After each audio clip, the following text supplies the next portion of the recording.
그래서 제가 느낀 것은, 아, 그냥 내가 열심히만 했구나. 정말 방법이라는 것이 있는 거구나. 나만 생각하고 열심히 했을 때 된다고 착각하고 있었구나. 임성배 TV 보동과 댄데크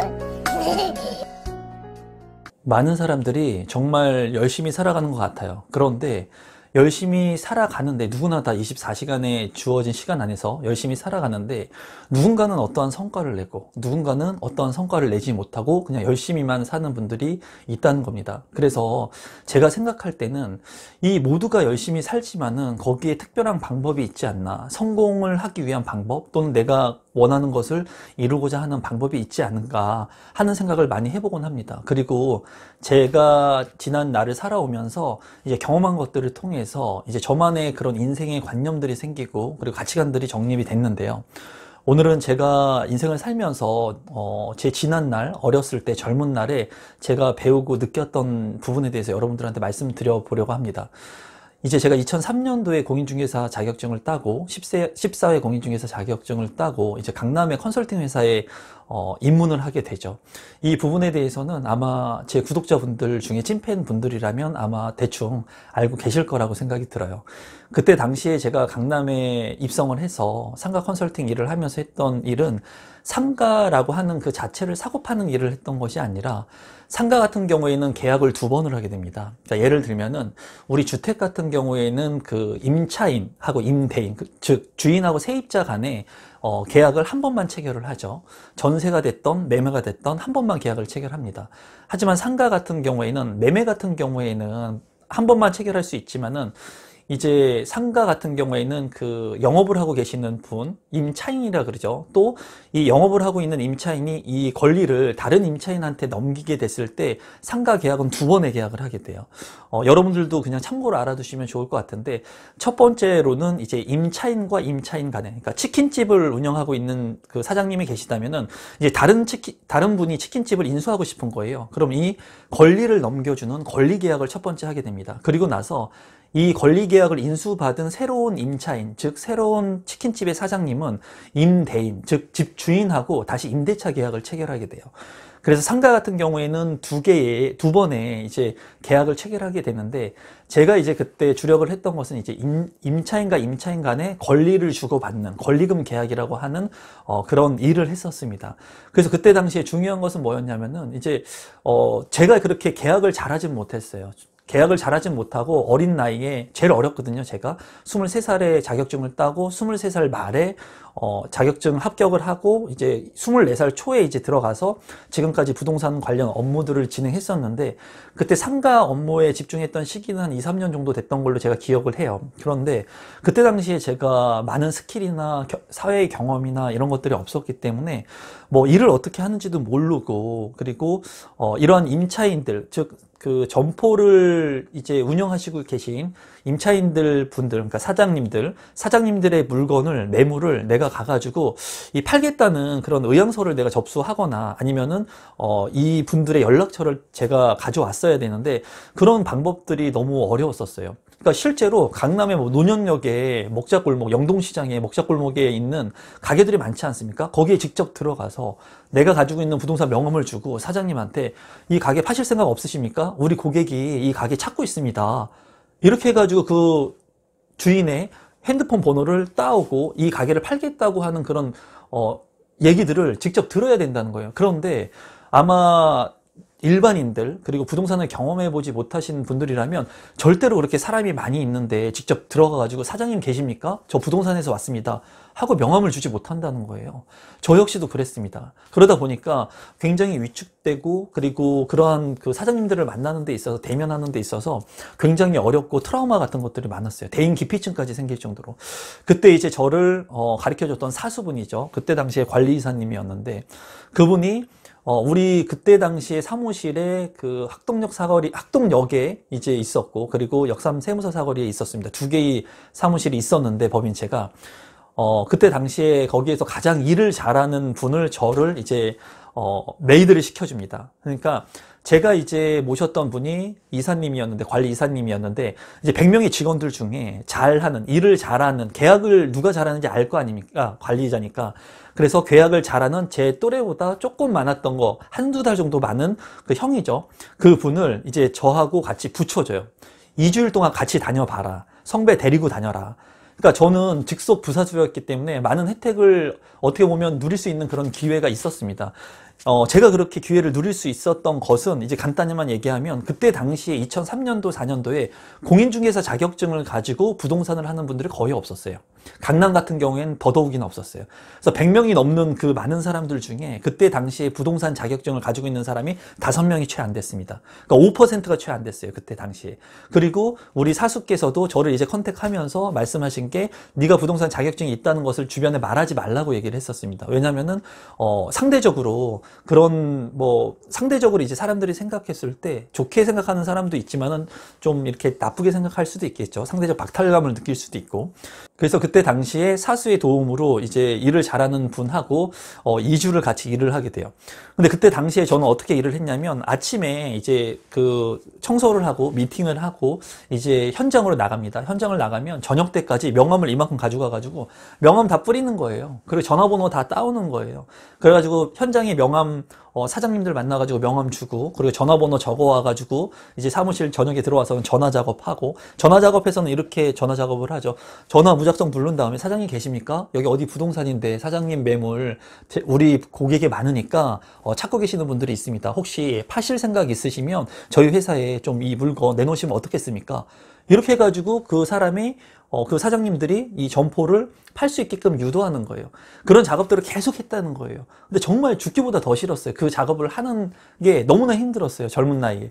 그래서 그때 당시에 그 상가 컨설팅을 하면 3개월을 못 버티고 다 나갔습니다. 그렇게 그 일을 하면서 오랫동안 버틴 사람이 없었어요. 그런데 제가 그 2주 동안 그 분을 따라다니면서 느낀 것이 있습니다. 어떤 것을 느꼈냐면은 저는 이제 매일 아침에 그 출근을 하고 현장에 나가면은 열심히만 했어요. 명함을 열심히만 뿌렸다는 거예요. 그리고 밥도 김밥 간단히 먹고 또 열심히 일했어요. 너무나 죽기보다 싫었지만은 그래도 내가 가지고 있는 명함을 다 뿌리고 왔다는 거예요. 그게 제 목표였어요. 그래서 열심히 했거든요. 그런데 결과론적으로는 그렇게 매물을 많이 확보하지 못했어요.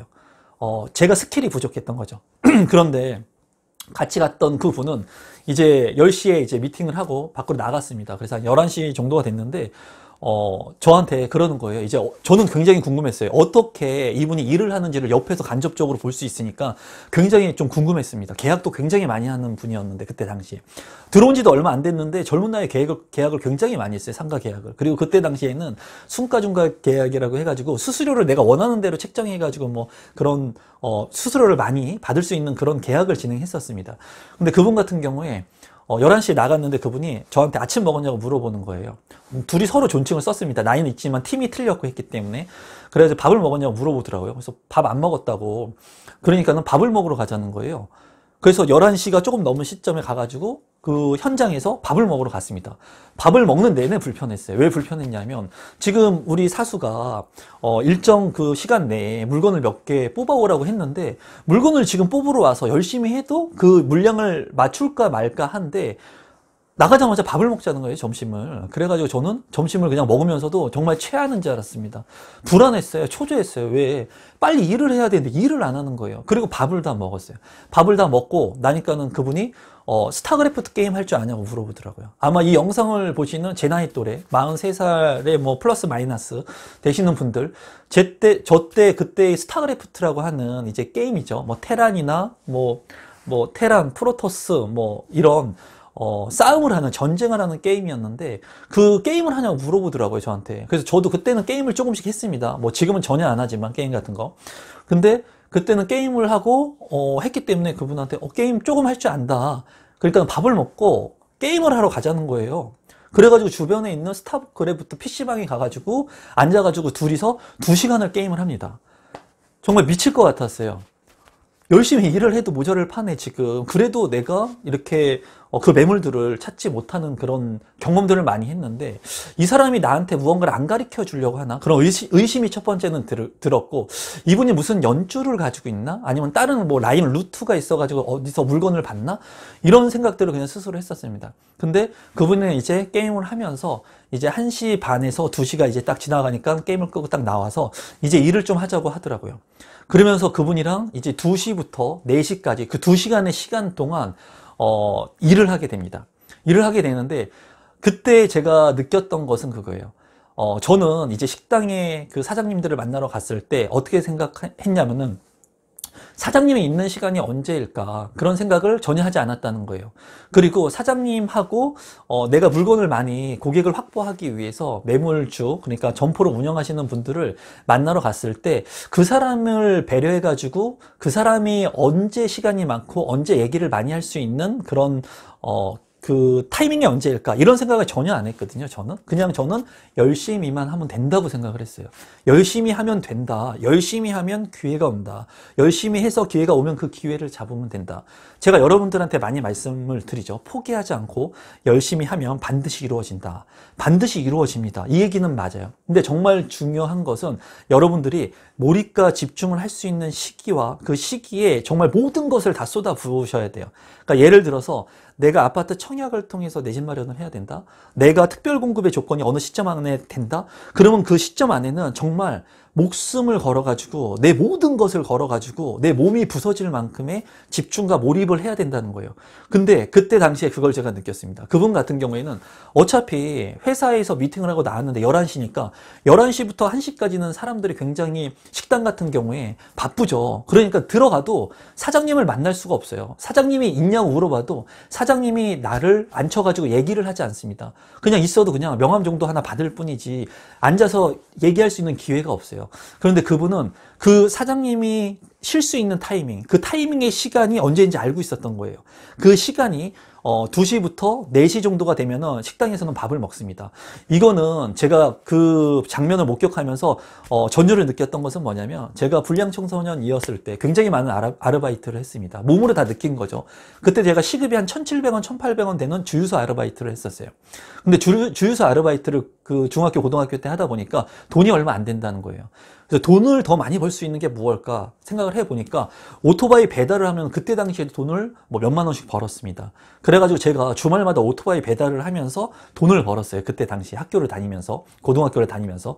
그래서 오토바이 배달을 하기 위해서 고등학교 때 오토바이 그 면허증을 따게 되고, 오토바이 배달을 하면서 제가 요식업에서 배달 일을 하는데, 그때 중국집의 일을 잠깐 말씀을 드리면, 제가 경험한 것을 말씀드리면, 중국집에서는 10시 반 정도에 이제 출근을 하면 무엇을 하냐면은, 전날에 이제 그 처음에 가면은 제일 먼저 하는 게 단무지를 쌉니다. 단무지를 싸요. 계속 단무지만 싸요. 왜냐면은 점심부터 배달이 시작하기 때문에 11시가 지나면 이제 배달 주문이 들어옵니다. 그러면 그때부터 피크예요. 그러면 2시까지 정말 바빠요. 계속 배달을 합니다. 계속 배달을 해요. 그래서 아침에 출근을 하면 단무지를 계속 싸요. 저 같은 경우에 단무지를 계속 싸고, 전날에 만약에 수거하지 못한 짜장면 배달 그릇이 있으면은 내 찌라시 명함을 가져가면서 짜장면 배달한 그 전날의 그릇을 수거하러 가면서 그 명함을 돌립니다.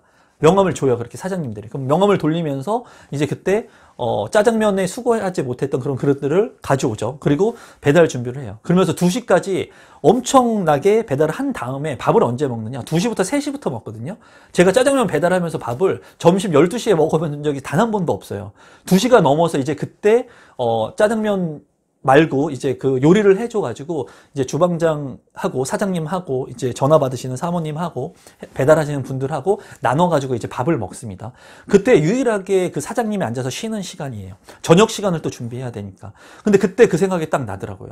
그래서 그 나랑 같이 매물 작업을 했던 그 분은 그 사람, 내가 나한테 집중해가지고 나의 입장에서 생각한 것이 아니라 상대편의 입장, 그러니까 매물을 운영하고 있는, 그러니까 식당을 운영하고 있는 식당 주인의 입장에서 생각을 해서 그 사람들이 가장 시간이 있는 시간이 언제인지 2시부터 4시를 공략한 거고, 그 2시부터 4시에 사장님들이 앉아서 식사를 할 수 있는 시간, 쉴 수 있는 시간, 고객이 많이 없는 그 시간을 공략해가지고 그때 2시간에 내가 하루 종일 일했던 물량보다 더 많은 일을 하는 것을 제가 느꼈어요. 저도 물론 그때 일을 했었죠. 계속 지속적으로 일을 했으니까. 그런데 이제 그 팀 페리스인가요? 뭐 저자가 맞는지는 모르겠는데 뭐 나는 4시간만 일한다 하는 저자도 말을 했듯이 내가 많은 시간을 일하는 게 중요한 게 아니에요. 그러니까 내가 열심히 하는 게 중요한 게 아니고 내가 1시간을 일하더라도 2시간을 일하더라도 4시간을 일하더라도 내가 몰입과 집중할 수 있는 그 타이밍의 시간 안에서 집중을 하는 게 중요한 겁니다. 그리고 그 집중한 시간 안에서 내가 얻을 수 있는 것을 생성해내면 되는 거예요. 그런데 많은 사람들이 생각했을 때는 그냥 아침에 일어나서 저녁까지 열심히 일해야지 모든 것을 다 얻을 거라고 생각을 하거든요. 아마 우리 구독자분들 중에도 내 집 마련을 하기 위해서 열심히 공부를 한다고 하지만은 그냥 열심히 유튜브만 보면서 또는 그냥 막연한 기대를 가지고 내가 열심히 하면 그냥 되겠지 하는 생각을 하시는 분들이 아마 있으실지도 모르겠어요. 하지만은 정말 내가 간절히 원하는 것, 그리고 내가 목표한 것을 이루기 위해서는 몰입할 수 있는 시간, 그 한정적인 시간 안에서 그 시간에 몰입해서 집중하셔가지고 얻으셔야 된다는 거예요. 그래서 여러분들께서 내 집 마련을 하기 위해서 지금 많은 분들이 노력을 하고 계실 겁니다. 그리고 1주택자나 2주택자가 되신 분들, 제 영상을 보시고 1주택자가 되신 분들은 또 이제 다른 부동산 재테크를 어떻게 해야 될지 이제 고민을 많이 하고 계실 거예요. 그런데 그 몰입의 시간이 있습니다. 그 시간, 몰입의 기간과 시간 안에서 집중하셔야 돼요. 많은 분들이 제가 유튜브를 촬영하면서 매일같이 이렇게 유튜브를 촬영하고 이렇게 업로드하는 게 어렵지 않습니까? 좀 시험시험 하십시오 라는 말씀들을 많이 하거든요. 그런데 저는 제가 유튜브를 촬영할 때 내가 주어진 시간 안에서 단기간에 텐션을 올려가지고 이런 영상들을 여러 개 찍고 그 영상들을 순차적으로 업로드하는 겁니다. 매일같이 영상을 찍어서 매일 그날 업로드를 하는 것이 아니라 내가 시간이 됐을 때 그 시간에 집중해서 영상을 찍고 그 영상을 편집하고 그리고 나서 이거를 포트폴리오처럼 쫙 늘어뜨려 가지고 매일 업로드 할 수 있게끔 하는 거예요. 그러니까 저는 남은 시간에 제 업무를 효율적으로 쓸 수가 있는 겁니다. 그리고 예전에도 제가 이거를 쓴다고 얘기를 말씀드렸을 거예요. 타이머라고 하는 이 타이머를 쓰면서 이제 지금도 시간을 제가 설정해 놨죠. 이 시간을 설정하면서 내가 몇 개의 영상을 찍겠다고 생각을 하고 목표를 하고 집중해 가지고 지금 현재 영상을 찍고 있는 겁니다. 그래서 저는 이 타이머를 쓰면서 집중도의 시간을 높인다는 그런 영상을 뭐 한 1년 훨씬 전에 찍었던 것 같습니다. 그래서 지금도 이걸 쓰고 있는데 일정 기간 안에 이 타이머를 통해서 내가 텐션을 올리는 거예요. 그와 마찬가지로 그 분을 쫓아다니면서 이제 옛날에 그때 당시에 제가 짜장면 배달을 하면서 그 사장님들이 언제 식사를 했었는지 그리고 그 사람들이 언제 시간이 됐었는지 하는 것들을 떠올릴 수 있었고 그분은 그 내가 아닌 상대편의 입장에서 생각을 하면서 많은 것들을 얻을 수 있는 것을 직접 몸으로 체험을 했습니다. 그래서 오늘은 제가 상가 컨설팅을 하면서 느꼈던 부분들 이제 불현듯 그런 생각이 나서 한번 영상을 찍어봤고 많은 분들이 댓글이나 이런 것들로 이제 어떻게 할까요 뭐 이런 질문들을 많이 주시는데 여러분들께서 90% 이상은 인터넷만 찾아보셔도 그 해답을 찾을 수 있습니다. 그리고 그거를 통해서 여러분들이 하나하나씩 습득을 좀 해 나가셨으면 좋겠어요.